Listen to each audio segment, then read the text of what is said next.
Here we are.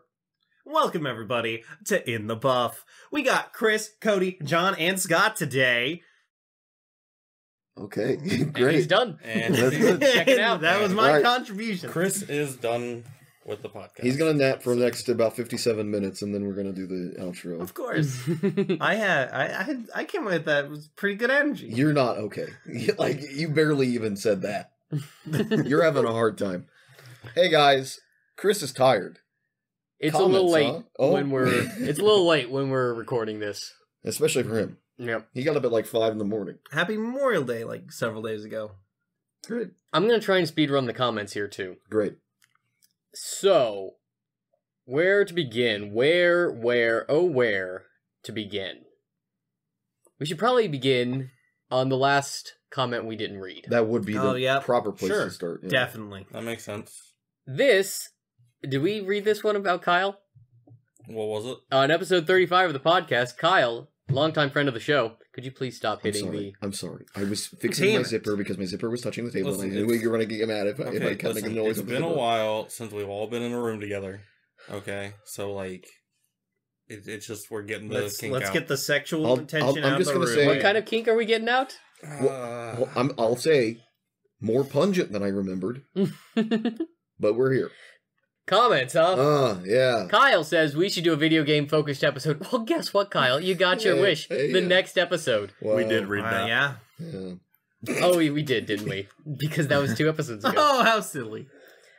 He tried to use that as a segue, but it was in the middle of the comments. Okay, so I think we might have read this comment from 160 Sharp on the Riku Celestial Weapon God Hand video. I do recall this as well. He said, these riddles are annoying and tedious with how often enemy encounters are, plus how far you have to travel. I definitely remember reading that, but some people replied to him. Oh. And one person said, glad my Tidus and Lulu has no encounters armor. And then he replied to that, what? He didn't understand. He didn't. Nope. You know, Damn, what? honestly, Okay.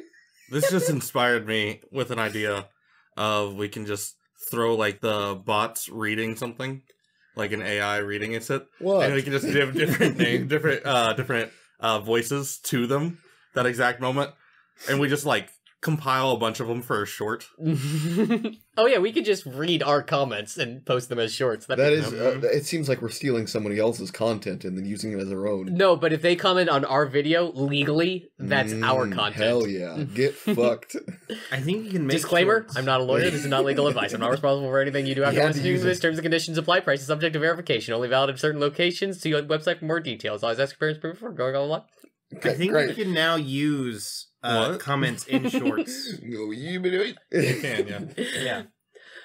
Well, 160 Sharp, turning into a regular on the channel. He's commented on another video, the Onion Knight video, Lulu Celestial Weapon. We definitely read this one too, but people have replied to him as well. So he said, I did it 200 times and only got potions. It says 352 lightning bolts have struck me. And I've successfully dodged 224 and 11 consecutive bolts. I don't know if it has an effect on it. This guy, I don't know if he thought I have to get struck by lightning 200 times. And then he realized I have to dodge lightning 200 times. And then, but he didn't realize it has to be consecutive. 11 consecutive bolts. Why don't I have them? Right. I love the idea that they're like, I know I gotta get struck by at least 200.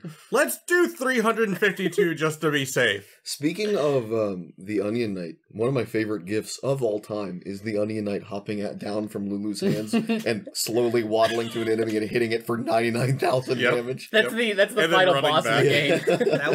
That was my favorite deck in the Final Fantasy card game. Onion Knight? That I played, yeah. Well, another person has replied oh no to 160 Sharp. The obvious reply, of course. It has to be 200 consecutive strikes, aka in a row. And then 160 Sharp replies back to him, what? Well, that's bullshit. I guess I'll have to go back and do it. Thanks for letting me know. Hell yeah. Thank you, commenter, for doing our job. Wait, we say consecutive in the video. We do. We do. Yep. I don't know. What? I haven't seen the documents. I've watched it at least 10 times. It really is just astounding how much people don't listen to those videos. Once again, Commenting on the world champion Walk a Celestial Weapon guide video, 160 sharp. I can't get the weapon. Do I have to do multiple matches? Not a lot of context there, Is this but a troll? it's obvious that he's doing something wrong. Wait, is that again the same guy? Yeah, it's the same guy. Is he okay? I love the idea that this person is like, they're like, fuck, I fucked up this video. What's their next one? Wakas? Okay. Comments on that one. I can't do this. What's the next one? Cheetahs? He's playing Final Fantasy X. He's not okay. Yeah. Yeah, that's... Don't touch me. I have a range of motion of about 2 centimeters. He's had a rough night. He's had a rough night. If I move... Yeah. Ooh, that's... crisp. That's gonna come up in the audio. Cody might murder me. Episode 36 of our podcast, the most recent episode as of the recording of this episode. Kyle, longtime friend of the channel, says, I definitely had the hottest take there at the end, so I hope that warmed you up there, Scott. I know mine was the hottest, because the instant I stopped talking, all 4 of you immediately jumped on me with, no, you're wrong, and let us enumerate bullet points as to why. I don't even remember. His hot take was that there is no such thing as a transformative, like, no such thing as media that will actually influence the way you think. And Oh, yeah. Well, no. There's no life-changing media. I don't think that's I don't know. No, you know what? It's his take. That's a previous video. That was a very hot take. Entire religions based on pieces of media, Kyle. Go ahead. Scientology. Oh. The Bible. Okay. I was going for Dianetics, you know. Are we calling the Bible media? It is a book. It is a story. I feel like Christianity is based on, I don't know, Christ. yeah, I got a feeling. Just because somebody wrote it down doesn't mean it's... I'm getting a good look at your mustache. It's powerful. It's... Kyle, longtime friend of the channel, replied to himself. Oh, yeah. And said, addendum, to slightly cool my take, just a tiny bit. Whatever your, quote, thing is, it will never be so good, amazing, revelatory, have changed the course you perceived your life to be on such a scale that you can't find a large portion of people whose opinion on it can be summed up as meh. Okay, that seems to be a bit of a clarification on what we thought he said originally. There's nothing universally transformative. Yeah. Okay. Except for Dianetics. Except for Elrond. Also, great news for you, Kyle. I know you'll be listening to this. It's your fucking corner next time. Isn't that great? Because my corner has to be on Discord. If it's not, I'm going to fuck it all up. So we had to do your corner a bit early. But it's my corner. Yeah, get fucked. It's gonna be your corner in 2 weeks. What? You want to do your corner now? Well, it's John's corner now. What? What did you have planned? Do you have anything prepped? I have a couple things to talk about. Okay. Look at the way he moves so rigidly. Is this the segue? This is the segue. I'm asking you to please... You know, this weekend has been full of ups and downs. And today has been a lot of fucking downs. Excuse me? A lot of downs. Bit of a Down syndrome. There's no drones. What? You not. So, hey guys, how's it going? Welcome back from Comments with Cody. After that brief commercial break. Who knows where the ads are placed? Listen, alright. Roller derby was pretty cool. You know? That was a month ago. That was a month ago, alright? Also wasn't his corner. And I thought it was a peak for me. Yeah. Then I got exploring. Ooh. And somebody else introduced something to me that blows roller derby out of the water. Oh my. Doubt it. And You're gonna say that to Artuzo? I've been Real quick. Oh my goodness. Oh my goodness. What shade? I'm just kidding, actually. I still love all the Canadians. Is whatever you're about to talk about also able to become an anime? Probably, if you try hard enough. Okay. Real quick, to interject, have you had any follow-up with any of the Canadians? I'm heard from any of them? friends with a couple of them on Facebook. Okay. So that's something. Yeah. What are they up to? Roller derbying? I don't really hop on Facebook all that much. Probably, yeah. Well, okay. No, I still like follow a couple things on roller derby on like social medias and whatnot. Have you gone to any of their events? I haven't. Oh, you, Chris? I think there's one the first week of June. Ooh. Oh, okay. isn't there? Yeah, I think that's their next home bout. Or is that middle of June? No, their first home game is in August. They're doing Oh, I some thought it sort was of ice something- cream social in June. They did another ice cream social? Yeah, Wow. they really like ice cream. Incredible. They have a big poster at a Who doesn't? bar down the street from me. Why don't you just go marry them? The poster? Yes. Or the bar? Yes. Or the roller derby team? So, there was an Olympics that took place Oh, what? in 2019. Well, Okay. start in 2016. Again in 2017. 2018. Then the actual Olympics said, hey, you can't do this. And then it became a league. Oh, you guys don't know what I'm talking about? No. No. The Let me floor introduce exercises? you This guys. is a very lengthy preamble. Yeah. Let me introduce you guys to the Marble Olympics. Oh! One gentleman on Oh, I know YouTube. this. Yeah. Okay, well, I'm leaving. Really noisy. Well, you want to do your corner? I guess we'll do my corner. Yeah. I didn't have anything prepared. I like the Oh, wait, pink he's waddling team. back. He must have forgot something. So I've spent probably a solid 200 hours watching Marble Olympics over the last 3 weeks. If you could explain for the audience and maybe somebody else here. Oh, I can explain. It's like a marble race. Okay. No.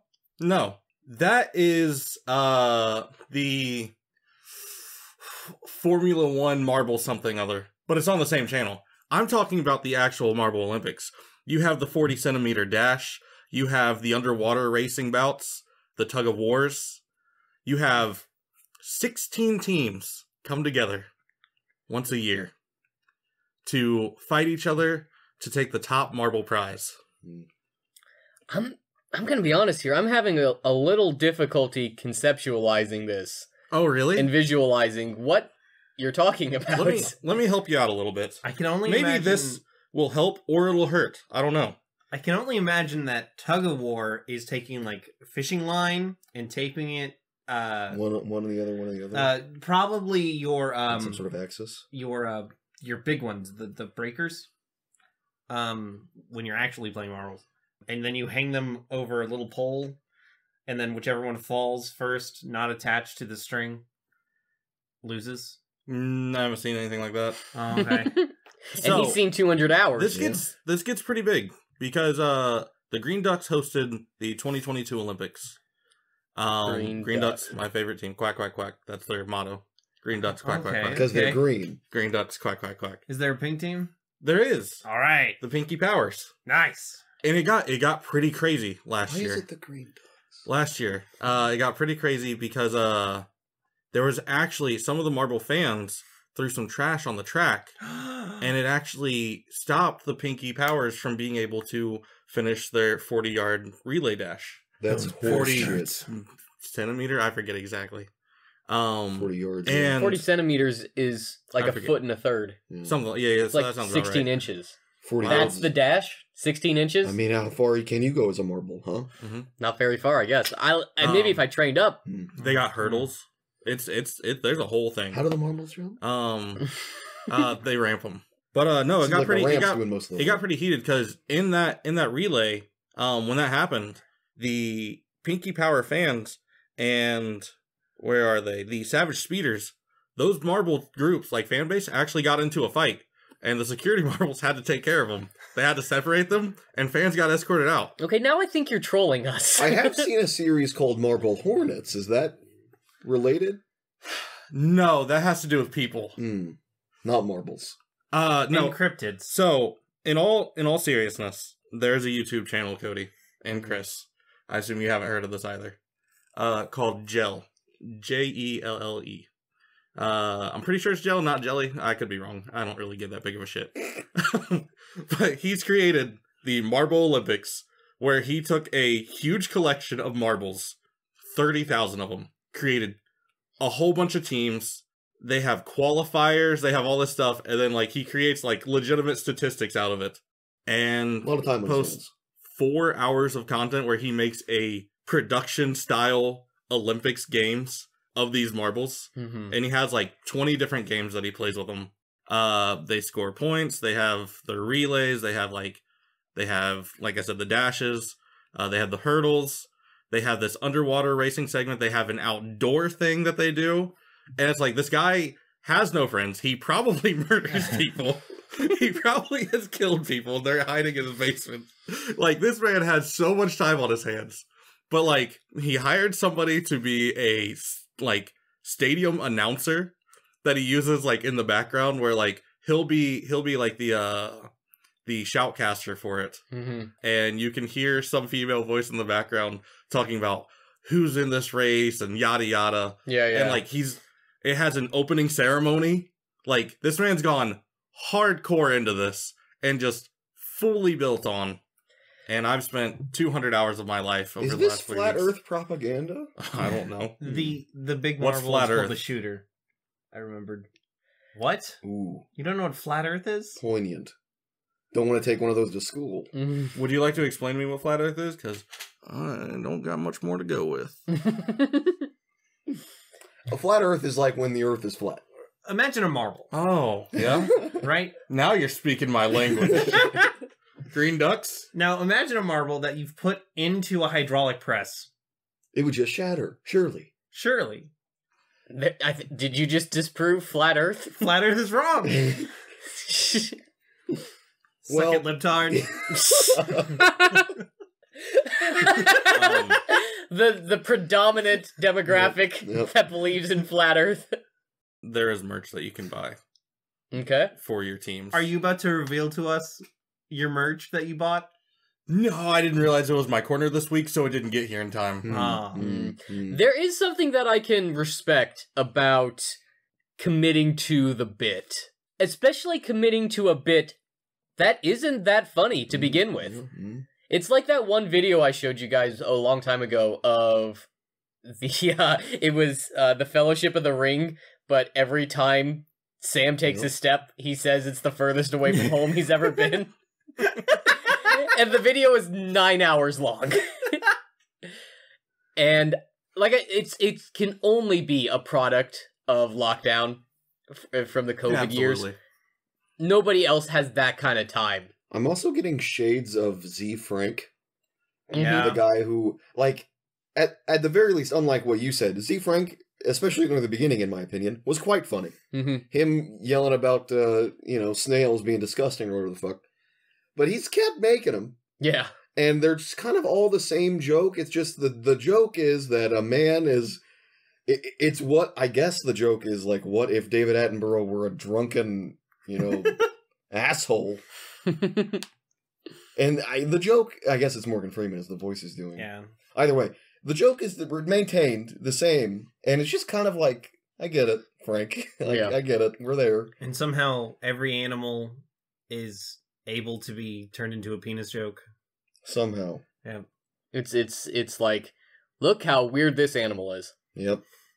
That's weird. Yeah. And now I'm gonna say, wow, that was really weird. I'm gonna I go off also feel script. the same way about Tier Zoo. Who? Tier Zoo is See, I don't- Tier Zoo is like, are cheetahs overpowered? Like that kind of thing, Yeah.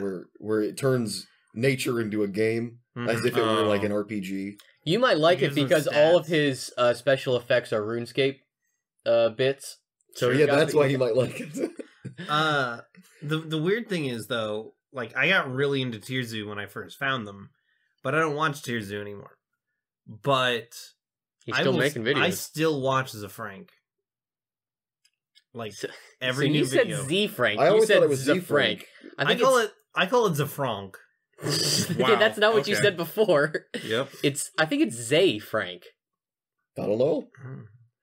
Anyway, that's the corner. Okay. Well, we're 22 minutes in. All right. Okay. All right. I mean, I can vamp for a little bit because really, like, I was starting to panic research the corner during game, but then like, that's all I really want to talk about right now. I've been holding on since game ended. Man, I fucked up royally, huh? All right, let's just get this out here. We're all adults in a room. I know. Cody's about to say in about 2 minutes, like, okay, well, let's provide him some context, rather. Bro, I get it, okay? I see how you feel, Chris. He's looking at Chris. Chris, About when what? you CR21 dragoned us, I was like, damn, Chris didn't think this through at all, okay? I thought this through. And then here we are, 5 hours later. I nearly wiped everybody that's important in our party. Do you mind if I very quickly explain CR21 Dragon? Do you mind, Chris? Oh, yeah, sorry, go ahead. I fucked up. I try DMing every now and again. I fuck up a lot. Go ahead. We were playing Pathfinder, and it was kind of wishy-washy, like power fantasy type of thing. He made us very strong. We were level fucking 9. And so we go on some grand quest, and literally the first step of the quest that we take, we have to go to this furnace and, like, ignite the furnace, some magic bullshit, don't worry about it. And guarding this furnace was a dragon. Ooh, spooky. But we're like, oh, shit, we can take him, though. We're level 9. This was the second furnace. Whatever. We can take him. Like, we're level 9, but we're, like, overpowered. He's, like, giving us magic shit and cool little abilities. Mm-hmm. He CR21 dragoned us. He just genuinely thought, these level 9 characters that I've made slightly stronger than they should be will be able to defeat this CR21 dragon. CR21 means, if you haven't played D&D or Pathfinder, whatever the fuck, it means a party of level 21 adventurers would be able to take out this dragon. Specifically a party of 4. Yes. Mm-hmm. We were a party of 3, level 9s. We got immediately killed by the CR21 dragon. Our strongest person, who had a crazy godlike sword, went up, smacked it, landed a critical, but it did not get to actually go off as a critical. Yeah, the way Pathfinder works is if you roll a crit and then add your bonus, if you roll below its AC, it's just a hit. Mm-hmm. Mm-hmm. So, in order for us to hit the dragon with a melee attack, he had to hit a critical attack. Yep. And that happened. He hit it. And then we tried again. And we were no longer doing anything because now we have a 5% chance to hit this thing. Mm-hmm. And it just turned around, sneezed on us, and our party got wiped. Luckily, my character wasn't there. So I fucked up. I'll own that. I fucked up. That session lasted an hour. Yep. These are learning opportunities. So, how did I fuck up, you might ask? Cody, you didn't ask for context, but now we're giving it. Would you like me to give the context? Yeah, you're great at it. It's been a while since we've updated the podcast audience on the D&D campaign. I think the last thing we talked about was maybe we talked about the jukebox fight, maybe? I think we did. I think that was the last thing we talked about. So, since then, these guys have partnered up with some Githzerai, which are kind of the unruly cousins to the Githyanki. They don't get along with each other, and they are under the impression that they will be able to destroy the Githyanki once and for all by summoning an amount of dragons to lay siege to the Githyanki capital city. And they just needed to get there. Well, the party was trying to get there anyway, because that's where their lost party members, Balkner and Sven, are. So they all hop on a boat provided by a spooky underground crime boss that is doing them a favor for a favor in return. And they start sailing towards this Githyanki city. And there is a figure, a creature, living in the astral sea that it's just known as the Fisherman. And he's this giant creature that just trawls through the ocean, dragging a net behind him, bringing all kinds of debris and detritus to something. His motivations are very nebulous. And all we know about the Fisherman is a small short that you made for us that gave us the reason why we originally came to the Astral Sea, is that he swept up Balkner and Sven. Yep. Mm-hmm. So, they run into the Fisherman on the way to this Githyanki city, and Scott's character, Tybalt, is like, hey, let's go talk to him.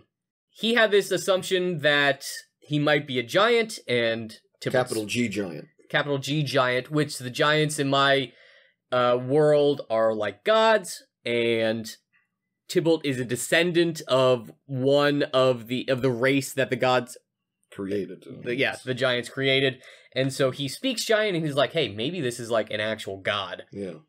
Because it had already been established previously that, like, the normal, quote-unquote, normal gods chill out in the Astral Sea. Like, we were at a bar, and there were a bunch of destitute gods who don't have any followers anymore. Mm-hmm. But they're still immortal. Mm-hmm. Yeah.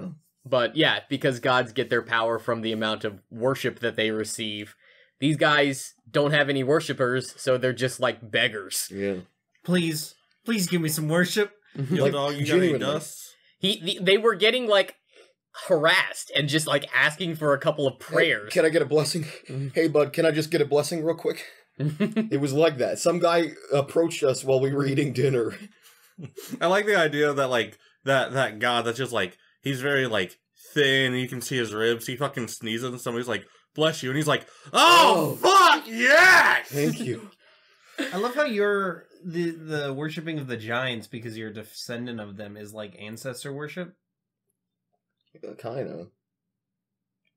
Yep. I mean, it doesn't matter. It doesn't matter. Continue. Point is, Scott's character Tybalt and Chris's character Seamus, who is a GIF, he's a hippo man, go out on this little rowboat and try to communicate with the fisherman. He just does what the fisherman does and catches them in his net.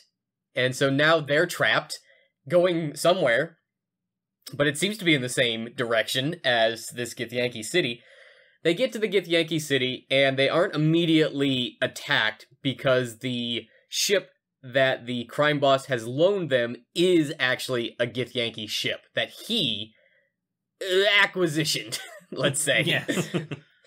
And we come to find out that the fisherman is bringing all of this debris and cargo to the Githyanki, and they have some sort of negotiation contract where they give him stuff and he brings them this stuff. So already, things are looking bad because the party is split, and it's not immediately clear how they get back together. Also, it's a pretty bad split. Now, Two damaged people disappear. mm-hmm. And now it's a good time to say that this is when magical psychosis starts to That's another reach thing. Yeah. within Reese. So there's this old rule from, I think, like 2nd edition, where if you spend too much time on the astral sea and you're like a spellcaster, you can develop magical psychosis, basically where you get addicted to using magic and casting spells. And everybody else has been saving until Reese didn't save, and now he's under minor magical psychosis. Is he gonna be okay when we go back to the real world? If we get back to the real world. That's a very, very interesting qualifier there. I don't know. I don't know. I don't know. I don't know. So, the fisherman then dropped off these two, Seamus and Tybalt, at the place that we were trying to go to, luckily. And so we parked our ship there, and 2 of the Githyankis came to investigate us, in which we swiftly handled them.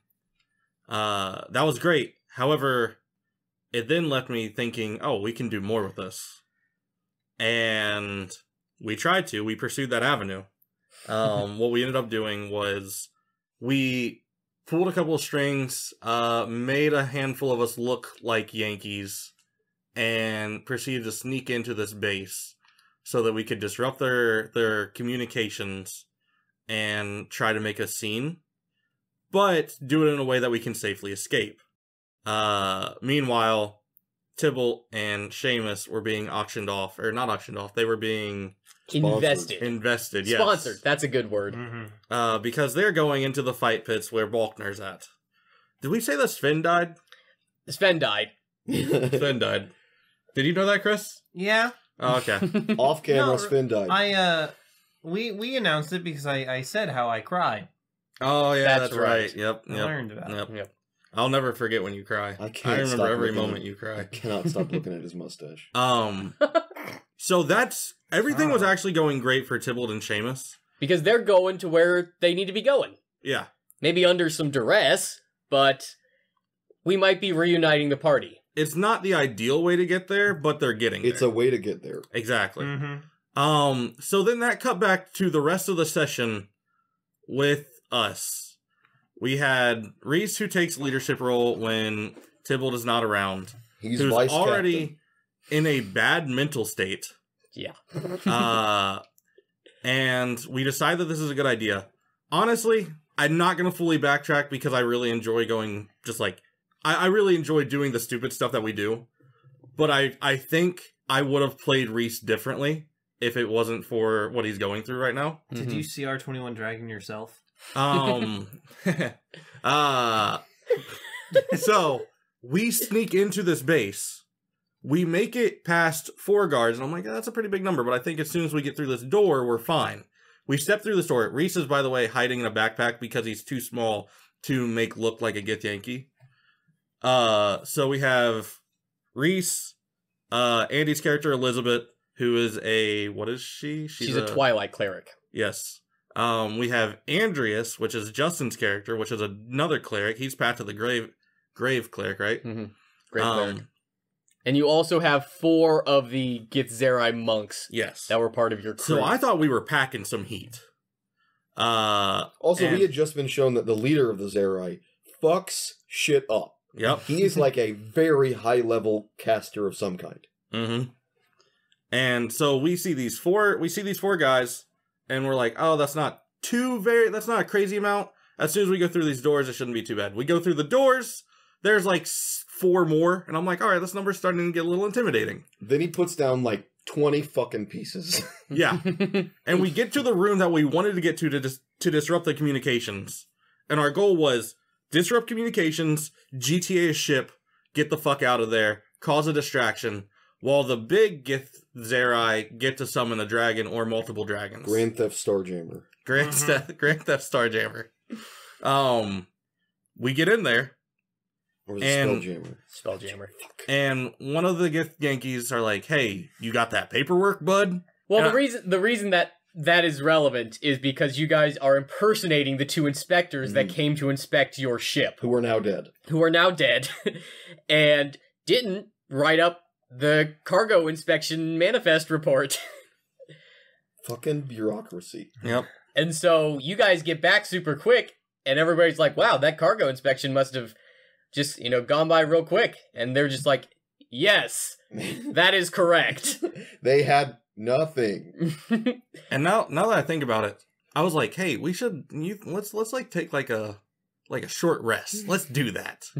Cause I'm like, it'll make time pass. We got more than enough time to spare right now. And then Supreme Grand Chancellor was like, let's not do that. That's a waste of time. We're very limited. And I'm like, oh damn, you're right. And John was like, yeah, Cody's telling me we should go. All right. I'm like, I think I might kill everybody here. Fast forward to this moment. I looked at Scott, and I was like, magic solves every problem. Which is a key phrase that keeps ringing a bell in my head that Cody sent me when I got this. And I'm like, okay, here we go. We're pulling the trigger. Well, before that, because I'm not going to tell you what I think, but I want to give you guys enough information to be able to make the best decision possible. And so, one of the funny things that happened was you guys are impersonating these cargo inspectors. You get to basically the security room where all of these inspectors kind of congregate, and Elizabeth, who is, disguised as a Gith Yankee right now, is just kind of walking through, and presumably the boss of the person that she is impersonating asks, hey, do you have that cargo inspection report? And she just snap calls. She's like, yes, I do. And he's like, oh, well, where is it? And she's like, I gave it to him. And points to Andreas. And he's like, okay, so do you have it? And he's like, I left it on the boat. And then the boss is just like, well, go get it. Oh, you numbskulls. Go get it. And that was it. That was the exit. You could have just like, yes. Because they've seen about, I want to say 15 plus Gith Yankee in just the 2 rooms that they've been in. And, nope, magic solves everything. And so it gets to this critical point, and John just makes the decision. We're doing it right now. Mm-hmm. And I think you guys had a good plan on how to assault this room in the middle of this military base. It would have been a great plan if people who could deal damage without spells were there. Mm-hmm. Yep. Because they get a surprise round. They deal a whole bunch of damage. John hits him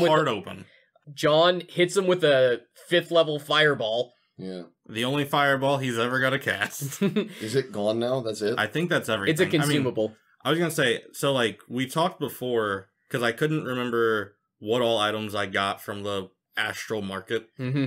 And so I couldn't remember the exact number of the fireballs that I got, but I assumed it was 3. I think it was a lower number.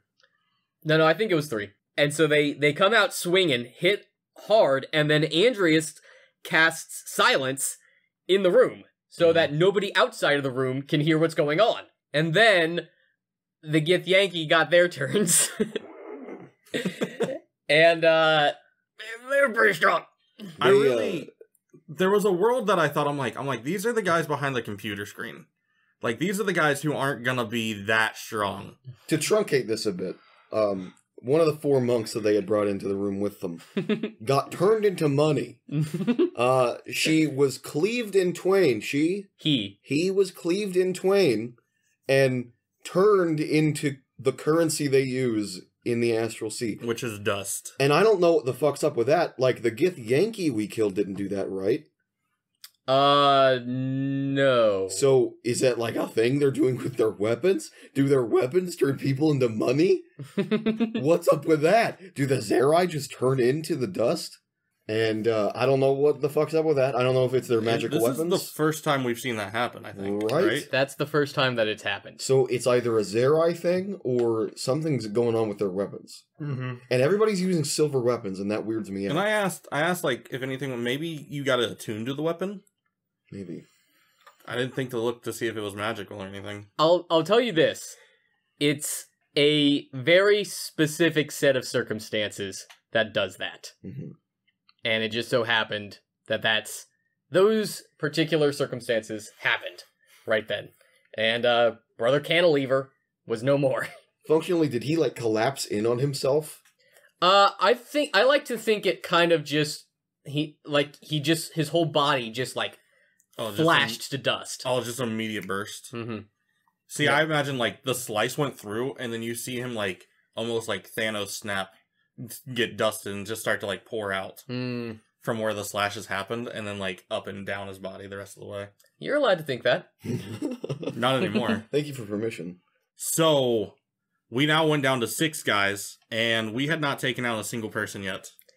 You've done a lot of damage to all of them, though. Yeah, a lot of room damage. Like, this was so close to working out really well. Like, how many people did you hit? All of them, except for the 5. two behind us. So 5 people did 35 damage. So that means you did 175 damage. Yep. And like, it worked out almost like, so the only thing that I was going to do differently, was I would have held person, the 2 people behind us, before the silence went out, and then threw the fireballs. But I wanted to go after Andreas, just because I wanted the fireballs to go into the silence and not make any noise. Right. The idea of that combo was like incredible to me. Yep. Very tactical. Yeah. And so, the rest of the combat, it's tough. What happened to Brother Cantilever, that was certainly dramatic and scary and spooky. But I feel like you guys were doing all right. And then Andreas drops his concentration on silence, and now there's a ticking clock. Mm-hmm. Mm-hmm. Because now everybody outside of this room has the chance to hear what's happening inside this room. And also, like, we all felt... So, nobody felt good about this when I pulled the trigger to begin with. And there's this whole dramatic thing where Reese kind of compares himself a lot to Tybalt and tries to hold himself up to this crazy standard. And I felt a D&D writing itself kind of moment where Andreas does the Path to the Grave on the guy. Mm-hmm. And it's like, oh, well, you just got to roll a crit. And then I rolled the crit, which is a key thing that Scott has done as Tybalt time and time again. And like, that happened. And every time that happens with Tybalt, total party changer. Everybody's like, fuck yeah, let's go. We're routing. It happened with Reese, and not a single person got excited. Yeah. And I'm like, dude, wow, that hurts me. Mm-hmm. To be fair, I was half asleep, not knowing what was going on. Exactly, nobody cares You about might Reese. have left at that point. I don't remember. No, I remember something about a crit coming up, and then I went. Yada yada yada. The way the session ended is Andreas used this magical ring that produces fog. Mm-hmm. And so now the entire room is covered in fog. and we hear one of them yell out, "Find them!" And that's pretty much where the session ended. Mm-hmm. A key final point was you heard a door to the room open up, and somebody from outside of the room saying, "What's going on in here?" And that's where we kind of decided to end it. And that's tough. If you've gotten this far in and you're still interested and worried about Reese and the crew, there is no world where they get out, I feel. No series of rolls could occur that allows them to escape the situation they're in without surrendering or dying. John genuinely feels like best case scenario is Reese gets grabbed while everybody else gets some sort of chance to get out, but this room is about to be so filled with fucking guards. Like, I, as a player, fucked up so goddamn royally. I mean, it hot gates. The Battle of Thermopylae. Hot gates. 2 gates. There's always something you could have done differently in any situation. Not go in there at all.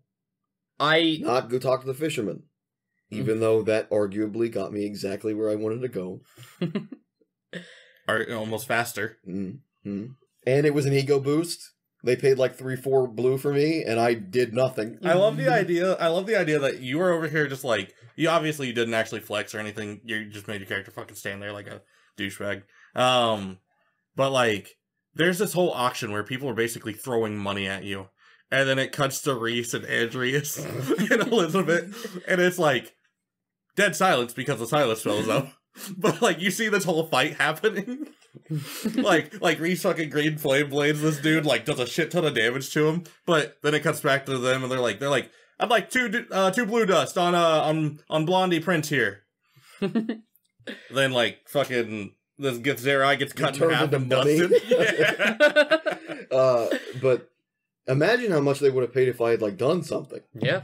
Yep. If I turned big, meanwhile, we were like, "Oh shit, he's big." Meanwhile, Chris's character made literally a percentage, a fucking fraction, was how much they were sponsoring him with. Yeah, the Gift Yankee don't care for the gift too much. No. So, I would like to go ahead and just say, this is the most guilt I've ever felt from a D&D game. And it was because Andy was extremely silent throughout all of that. Yeah. Justin, time and time again, was like, yeah, this was a terrible choice. This was a bad decision. I'm like, the problem is... To be fair, that's par for the course with Justin. He's a bit of a negative Nancy when it comes to this stuff. But it's never been 100% my fault. And except now. To be fair, it hasn't really gone tits up. Not really. You guys are all still alive, minus Cantilever. I was gonna say, Reese has taken no damage, pretty much. He took the 1 damage from the blunderbuss, and that was it. Mm-hmm. Like, and it was pretty fucking good damage, though. It was. But he saved. Oh, okay. I only took 11. All right. So, like, the thing is like, Reese still has 2 level 3 spells. He has a level 2 spell. He has 2 level 1 spells. What are your level 3s? Shroud and Catnap. With Shroud... Catnap is I can make 3 people go to sleep. And what's Shroud? Shroud is the one that makes the ghosts around me. And so, like, best case scenario for me is that I can distract everybody to go to a different area. Like, I can just cause a lot of noise and then run into a different room and get them to follow. Mm-hmm. I don't know if that'll work, dude. And, like, I get captured while maybe they get away. But, like, that's the thing. You're also heavily obscured. You don't know where the fuck you're going. Yep, I know. And no one can get rid of the fog. He can stop concentrating. Does that make it go away? I would think like it a would. poof I believe so. I would imagine it's a bit silly that it could. It should just be like a smoke bomb. How can you stop concentrating on a smoke bomb? It's a magic smoke bomb. Mm-hmm. I guess, but I mean, so is a fireball. Except a fireball kills people. You don't have to focus on a fireball. Is what I'm saying. I would have shit my pants if I would have rolled like 45 damage or higher, and been like, "This was good. This was good." John, I do want to say that I really do appreciate you killing the party for me. Committing to the bit of Reese having magical psychosis. Because he just sees an opportunity, even though it's the worst possible time to start popping things off, and he's like, ooh, but I can cast a lot of magic if I do this. See, I looked at it sort of like that, but I was like, this situation's going the wrong way. How can I solve it? Mm-hmm. 5 of them are in fireball range. And what wizard with assault doesn't see a group of enemies? Enemies you want to hurt. And you're like, I could fireball the fucking shit out of those John people. saw this, and he was like, everything's aligning the wrong way. I have to do this. Also, Reese is like, feeling this sort of way. I'm like, the smart thing is to throw 1.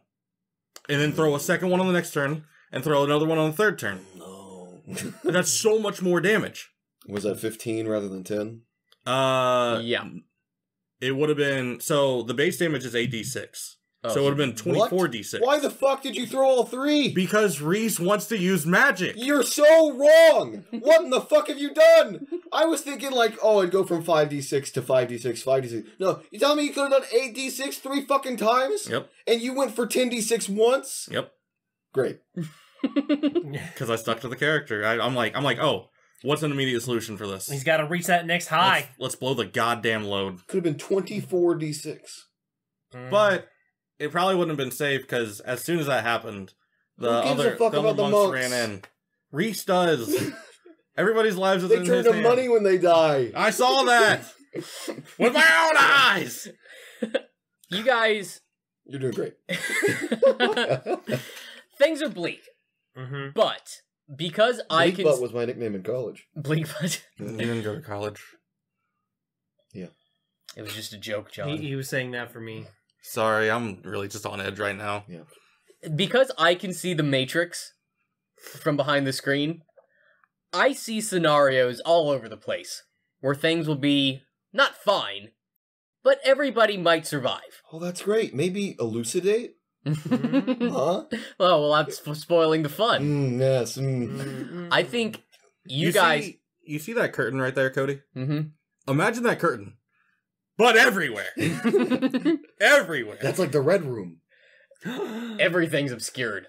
Incredible. There's no path forward. It's like you're in a fog cloud. And effectively under the blinded condition. It's like over 2,000 channels, but nothing to watch.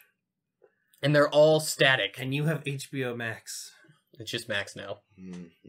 I refuse. Aquaman was shilling it at me on Spotify.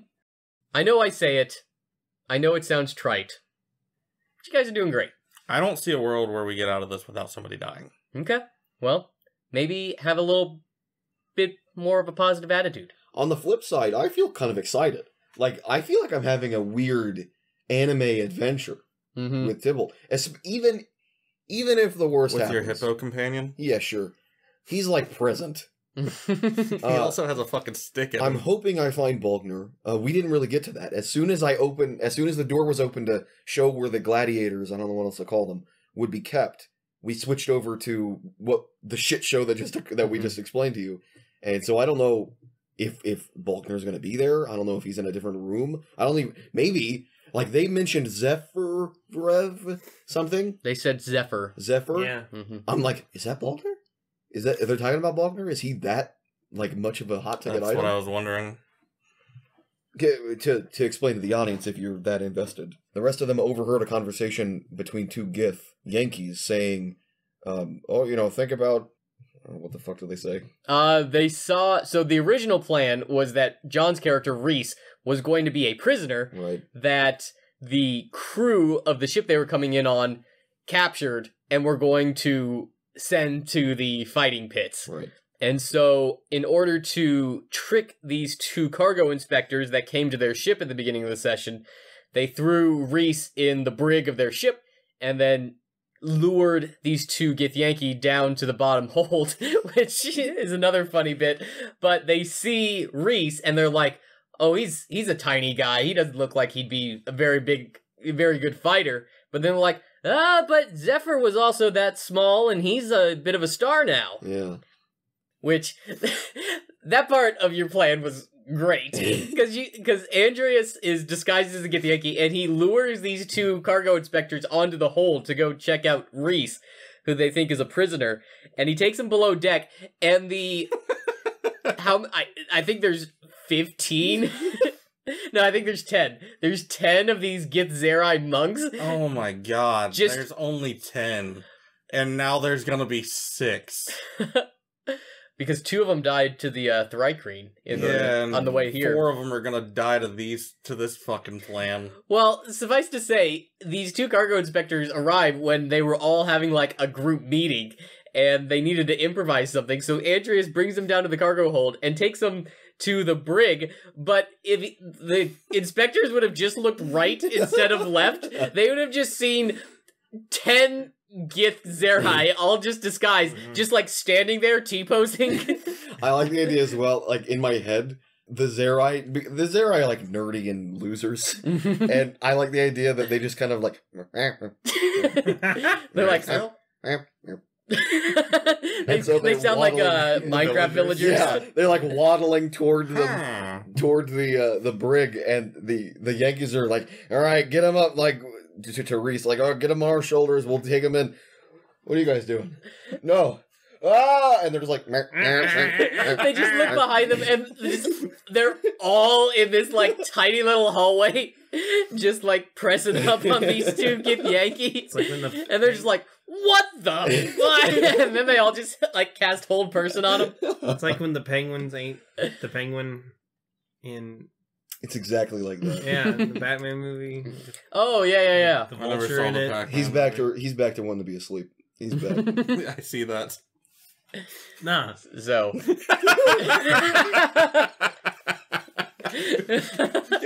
ever hear somebody lag in real life?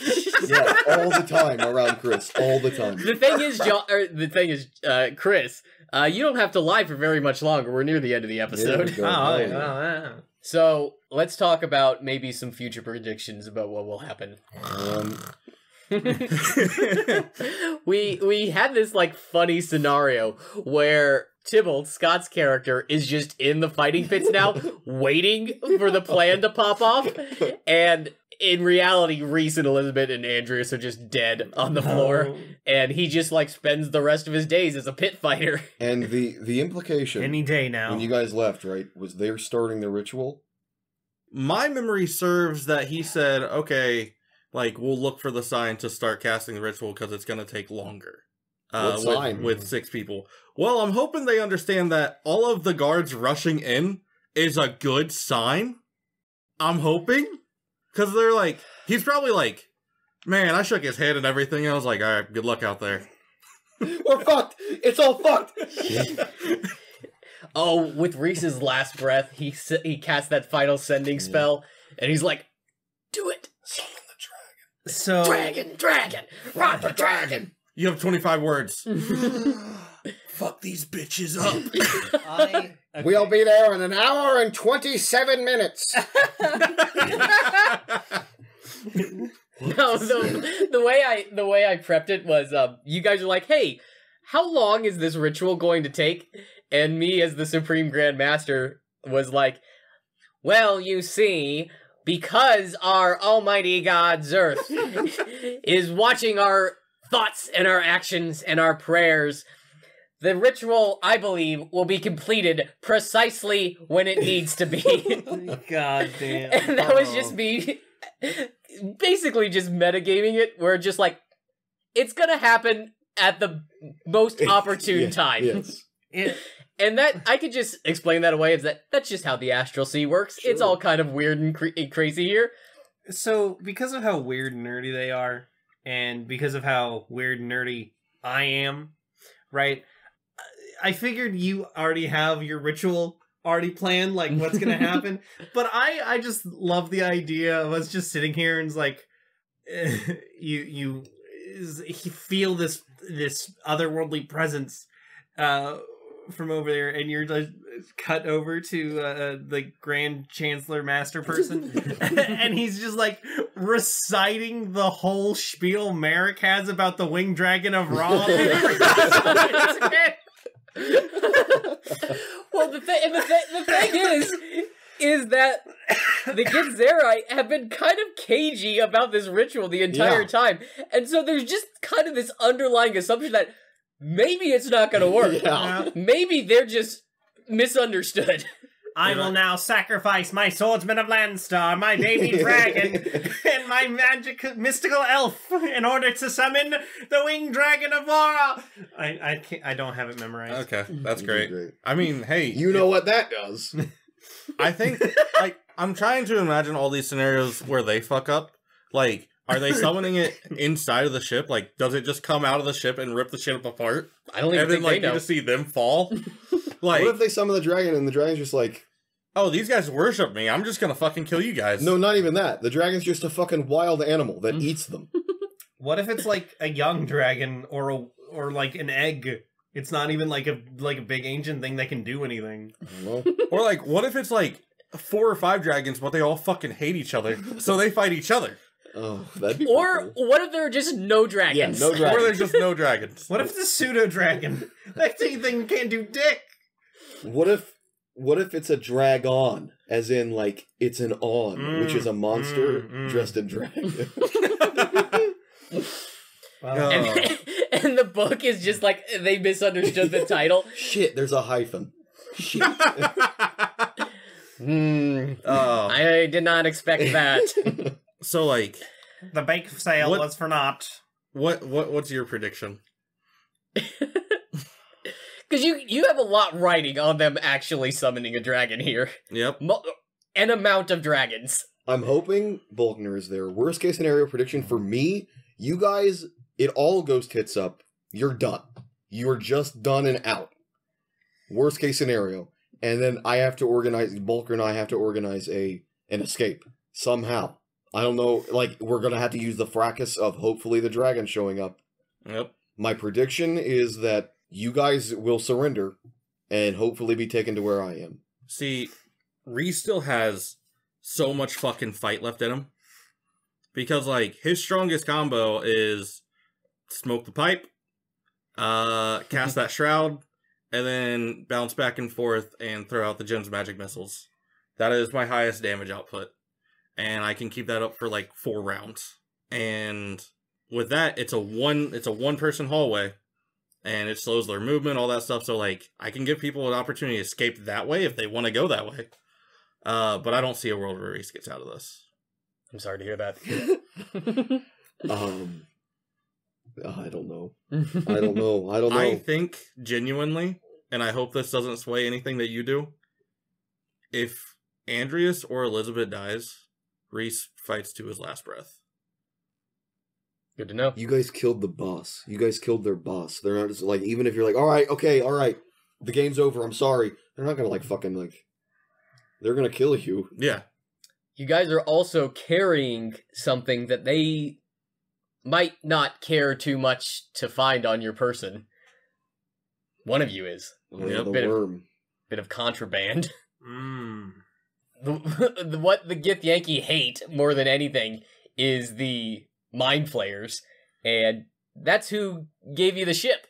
Do you think he can hurt us in the real world? Because I don't think we're gonna be able to complete this mission. I'm already hurt, and he didn't even have to try. If we escape, Oh, you meant out of the astral sea. yeah. Oh, my ego's shattered. Do you think the mind flayer can? Will there be repercussions for us fucking it? Oh. I think if they can trace it back to him specifically, yeah. If they can't trace it back to him, then probably not. Well, I don't know, man. I don't know. I mean, don't. worst case scenario is he lost the ship and most of us lost our lives. Like, let's assume the absolute worst. He can take over a Rotasan. He knows exactly where the portal is. He can just send some fucker in there to get us. Real quick context. The crime boss that they're working for that gave him the ship, he's a mind flayer, and he wants to mind slave a high-ranking Gith Yankee official because he doesn't have any moles on the inside in the Gith Yankee hierarchy. Yeah. And so he said, I'll give you a ship if you get me a high-ranking Githyanki under my control. And he gave them, I don't know exactly if there's a one-to-one parallel in 5e, but it's an illithid mind leech. It's a tadpole. I don't like I said, I don't think there's a one-to-one thing here. The tadpole is like an actual like mind flayer thing. It turns into a mind flayer, I presume. This is not that. This is like... Oh, okay. This is something different. This is like you put it on their brain and it turns them into like the goblins. Yeah. Or whatever the fuck they were. The goblin-like people. Yep. It reminds me, there's a Magic the Gathering card that's really cool, and it's this person, and he's like freaking the fuck out. And this other person is putting like this weird bug worm thing, and it's like grabbing his face and his eyes because it's gonna burrow in there and take over. I forget what it's called, but I just imagine that every time we bring it up, and I'm like, this is gonna be so cool. That might be where I got the inspiration from. Oh, okay, there, yeah. Well, what's your prediction? I think I told you guys this before, and I genuinely meant it. You guys have never not succeeded before. Even when things were at their bleakest, you've always come up with some way to get out of the problem. And I think if you guys just put your heads together over the next 2 weeks, work something out, I think you'll find some paths forward. Okay. That being said, I don't want to kill any of you. I told you this when we started the campaign. I want you to win. I'm rooting for you. But I'm playing the bad guys, and they want to win too. That's my whole like DM philosophy. And so you guys got yourself into a really bad situation. Certainly, death is on the table here. I think the biggest knife I felt tonight was when Justin was like, "Dang, man, I really liked this character." Yeah. Scott just kind of like looked over at me, and I'm like, dude, how do I remain positive for anything that can happen right now? What can I do? I'm like, Reese is supposed to be the leader. I'm like, I am feeling genuine anxiety for everything that's happening. And it's like triple the amount it normally is. Yeah.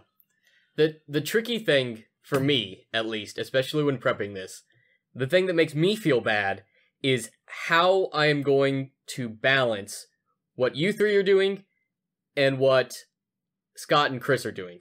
Because I felt bad because like the last hour and a half of the session was combat that Scott and Chris were not a part of. Not only that, it was the kind of combat that I desperately wanted to be in. In all reality, this would be a time where I would be like, hey, what are you guys doing on this date? And asking me, Justin, and Andy specifically. And be like, obviously, you guys are about to spend some time away.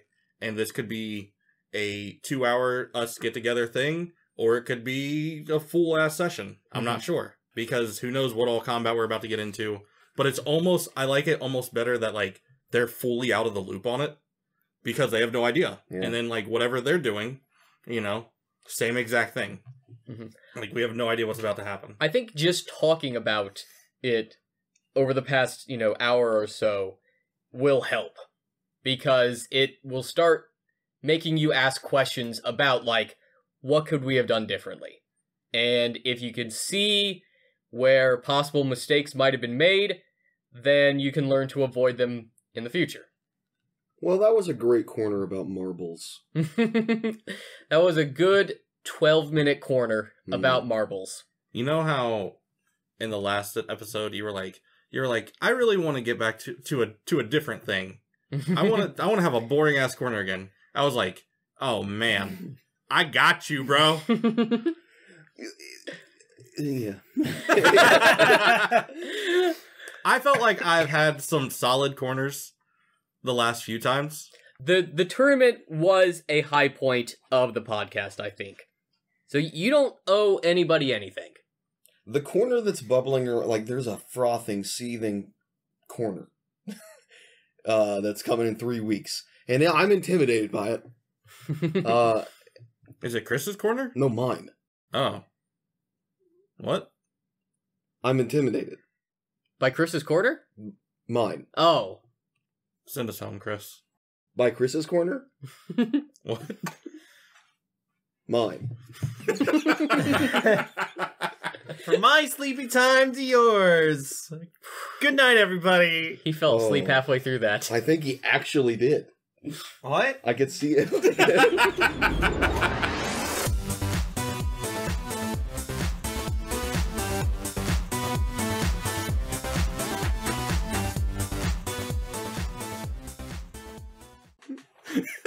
Wonderful. What a fucking garbage ending we just had.